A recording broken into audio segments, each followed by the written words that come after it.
Puting beliung. Oh. Kok iya? Saya pun rela saya puting beliung. Oh, itu loh. Apa iku delok puting beliung ki mumet puncak satu sitok ki, muncak ki.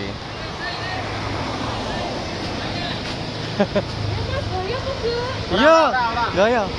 Ora, saking. Niku sik ngenteni sik kene sik wae. Puting beliung kita nang kidul kae. Iya kok mumet. Iya bahaya iku lho, angine mulai katut nang ngisor. Ngapa?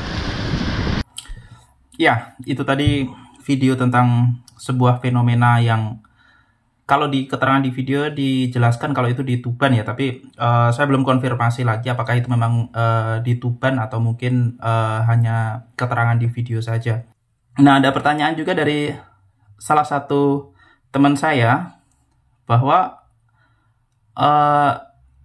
apakah itu siklon, artinya mungkin kaitannya dengan siklon tropis ya, karena sering sekali kita dengar bahwa tenang saja Indonesia tidak akan terdampak siklon tropis karena kita berada di wilayah ekuator sehingga siklon tropis tidak akan sampai ke wilayah Indonesia. Nah, ini pendapat ini memang ada benar ada tidaknya karena ada beberapa kasus bagaimana siklon tropis ini masuk ke wilayah Indonesia seperti itu, meskipun tidak sangat dekat dengan garis ekuator, tapi sempat ada beberapa kejadian siklon tropis masuk ke wilayah Indonesia gitu.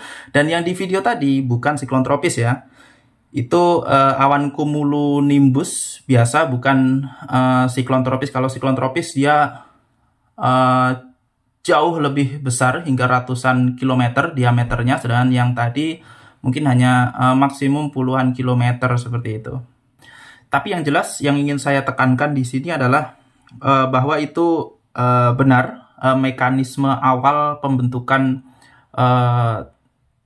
pola sirkular yang bisa jadi itu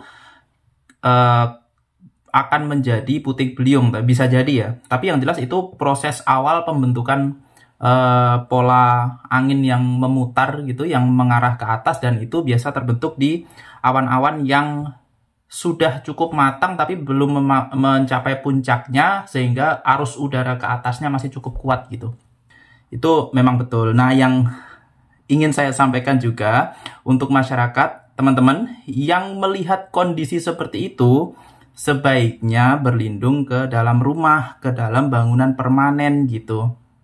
Bukan justru malah penasaran mengabadikan. Ya memang ada untungnya sih mas-mas tadi atau bapak-bapak ini video gitu ya, mengabadikan sehingga kita tahu ada fenomena seperti itu. Tapi kalau seandainya ini teman-teman temui fenomena seperti itu, saya sangat menyarankan untuk berlindung ke bangunan permanen gitu, karena ini akan sangat berbahaya gitu untuk keselamatan teman-teman sekalian. Yang menarik lagi yang ingin saya sampaikan adalah bahwa kondisi, kalau mungkin teman-teman menyadari ya, sekarang itu terlepas dari cepatnya arus informasi, tapi yang jelas sekarang itu fenomena cuaca ekstrim itu makin sering kita dengar gitu.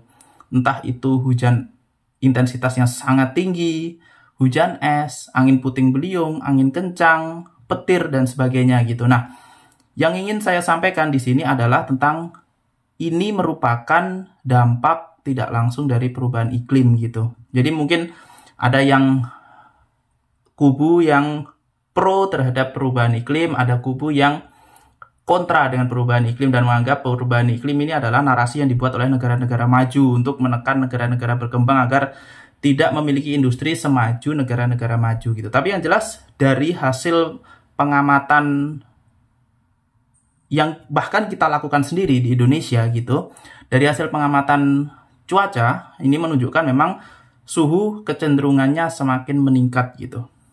Nah, ketika suhu semakin meningkat, dampaknya adalah potensi penguapan juga akan semakin tinggi gitu.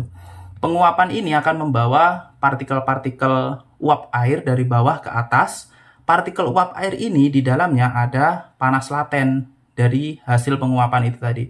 Itu dibawa ke atas sehingga di atmosfer kita ini energinya akan lebih besar daripada kondisi-kondisi yang di masa lalu gitu. Misalkan 30 tahun yang lalu, 60 tahun yang lalu, seperti itu. Jadi di atmosfer energinya semakin besar ini. Jadi proses cuaca itu terjadi dari mulai permukaan bumi sampai ke tropopause atau di antara lapisan troposfer ini. Nah, di tropopause ini di ratusan tahun yang lalu, ribuan tahun yang lalu, itu tropopause-nya itu misalkan segini. Nah, karena ada perubahan iklim, tropopause-nya ini atau batas dari troposfer ini dia meningkat, jadi semakin tinggi gitu. Karena tropopause ini semakin tinggi, otomatis potensi untuk pembentukan awan dari dasar awan sampai ke puncak awan dia juga akan semakin tebal, semakin tinggi gitu awannya. Awan yang semakin tinggi tentunya energinya juga akan semakin besar gitu. Nah, ini yang bisa jadi menjadi indikator bahwa mengapa semakin kesini kejadian cuaca ekstrim itu semakin sering terjadi. Hal-hal ini kurang dieksplor di Indonesia. Jadi cukup minim tentang penelitian-penelitian yang dilakukan oleh kita sendiri, orang Indonesia, tentang perubahan iklim yang akibatnya memicu untuk peningkatan tren atau kecenderungan kenaikan dari kejadian cuaca ekstrim. Terutama untuk petir, karena kita sangat minim untuk pengamatan petir di Indonesia, sehingga dari beberapa paper saya cukup sulit untuk menemukan yang benar-benar menginvestigasi tentang tren dari sambaran petir di wilayah Indonesia. Itu yang ingin saya sampaikan, semoga bermanfaat. Jika ingin diskusi, silahkan komentar.